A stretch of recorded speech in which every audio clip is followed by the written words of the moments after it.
Pakistan rapidly becoming one of the roughest places for Christians to be. Large protests by Christians there, both Protestant and Catholic. In the village in Gojra, Imam Masih, who worked with Muslim colleagues at a health clinic, showed his co-workers pictures from a wedding that he had taken with his mobile phone. As one of his co-workers flipped through the pictures on the phone, he came across a video clip of a pastor delivering a sermon that the Muslim interpreted to be against Islam.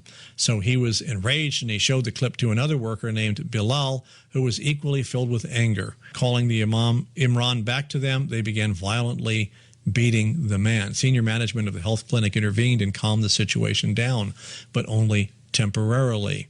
After watching the video, a man named Qari Imran announced to all congregants of a local mosque that Imran should be put to death for keeping a video on his phone which preached against Islam. Christian friends of Imran urged him to flee the area, which he did. By Friday, a few days later, several hundred Muslims got together and issued a fatwa against him. A local businessman announced a 100,000 rupee, that's about $950 bounty, on the man's head. Meanwhile, all shops were ordered not to sell any food to all Christians living in the area. After about a week, an angry mob confronted the Christians and issued them an ultimatum: convert to Islam or leave. And to date, the police have been unable, or as is so often in Pakistan, unwilling to control the mob. This is the reality of Pakistan today. The Christian communities are largely poor. They are marginalized. They oftentimes find nowhere to go when they go to places like Thailand or Malaysia. They are not well received by the populations there. Same immigration problem, different part of the world. And every day local newspapers publish a list of those who have converted from Christianity and Hinduism to Islam. At the time of Pakistan's independence, minorities made up about 23% of the population. That number has been squeezed down to just 3% today. The unending pressure on these downtrodden communities has succeeded in almost annihilating them. Earlier in the Section 6 here, I was talking about the inability of Sharia as a legal basis for a country could be imported into a democratic country in the West and have the two coexist together. And the answer is definitely not. Sharia by itself has a whole different system of operation and cannot be accommodated. Now, Islam as a religion, if they're not practicing Sharia, could be. That's the real hardcore question right now. And of course, Donald Trump created a big furor by saying maybe it's time to put a moratorium on Muslims coming in until we figure out what the heck is going on. Democrats in Congress put forward a bill which would outlaw discrimination based on religion in the immigration process. According to Congressman Bill Buyer, who's a Democrat from Virginia, the bill's very narrow in scope. He said, we're not going to discriminate when it comes to immigration based on religion. The bill is one paragraph long and is entitled The Freedom of Religion Act, is explicitly aimed at the presumptive Republican nominee Donald Trump. Now, you have to zoom out and look at the contradiction here, because we have Congress itself and the law that came out of Obamacare and other laws discriminating against Christians or Christian belief.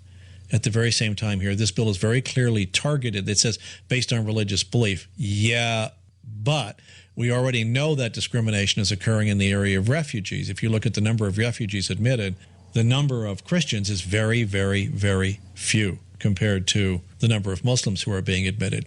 So, you know, these things all take a veil behind them. They have these nice sounding words. The issue is not, is it a religion thing? The issue is the intent of the person, and the problem is uniquely Islamic. Doesn't mean we sit around all day long and think about Muslims as this big problematic group, but the problem is inside of Islam. So then the next question is, how do we solve that? And dealing with it in cliches is not an issue. How do we solve it if we wish to say Muslims have a right to live here in the United States or in Canada as well? How do you deal with this issue of jihad and Sharia, which always keeps bubbling to the surface? It doesn't bubble out of the other religions. It bubbles out of this one. And if you look at what's going on in Islamic countries, you think, wow, what would happen if this philosophy of Sharia law became law? And then you had a majority of people in the country, in various parts of the country, in cities or counties, municipalities, provinces, that would suddenly begin to vote these things into the law of the province or the county or the state. What would that happen to people of other religions? And so this is the conflict, and this is what you have to look at, and that's what political correctness prevents us from doing, to the point that it is willfully blind to what has been going on in much of the Islamic world. And unfortunately, we won't resolve that until we get some serious conversation going, till we can ask the hard questions and get some really hard answers short of Islamophobe or xenophobe or some of these cliches that are used. We're now in battle. 16th decision, I'm sure you've heard about this one. The U.S. Supreme Court sent back to the lower courts the challenge to the federal contraception mandate raised by the Little Sisters of the Poor.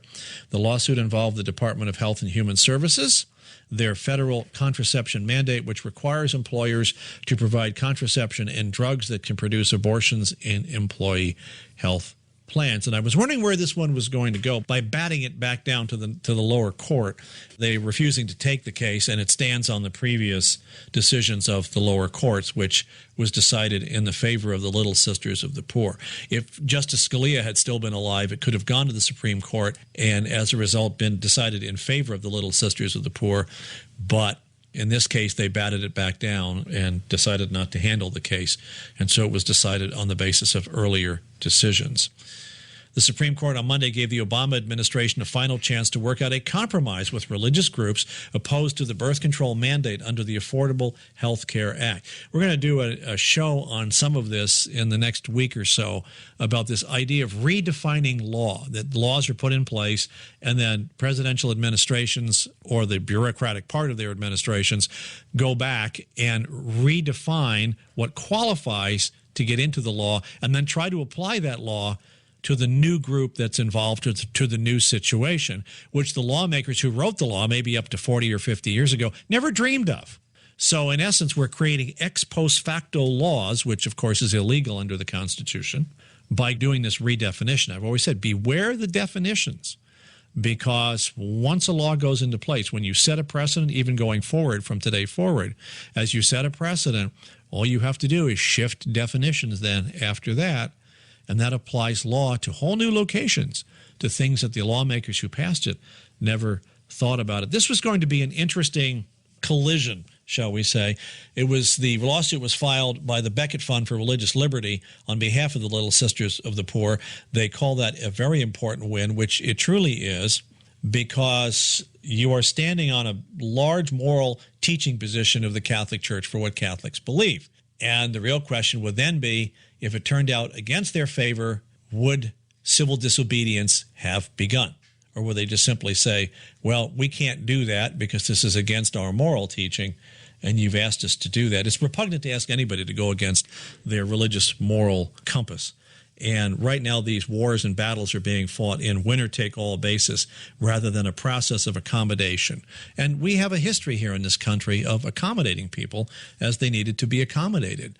But that's not the issue right now. The issue for the incoming secularism, if you go back to the 1920s when this whole stuff started and moved forward, was that they were going to replace Christianity as the moral base of the culture. And so therefore, the early progressive Marxists understood this. You had to get rid of Christianity as an influence, and now the real elitists are in the process of stomping it out of existence in the marketplace of ideas. And so they can't have any quarter. They can't give quarter. They have to say it's all or nothing. We can't accommodate these little things. This affects everything, because even, say, in the area of education, I've been talking about renegades, and renegades being the future of society. I'm not talking about criminals. I'm talking about people who think outside the box, recognize when the box doesn't work and we need a different box, and they simply climb out of the box and say, let's go to that box over there. This one works. Well, for a system that insists on being global and comprehensive, they can't allow that. Everybody's got to be kept in the box. And that's where the battles are. It's not the matter that you haven't figured out a better way. It's the matter they don't want you to figure a better way.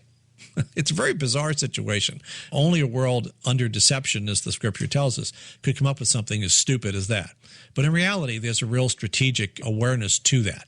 They do this for a reason. Of course, I'm sure most of you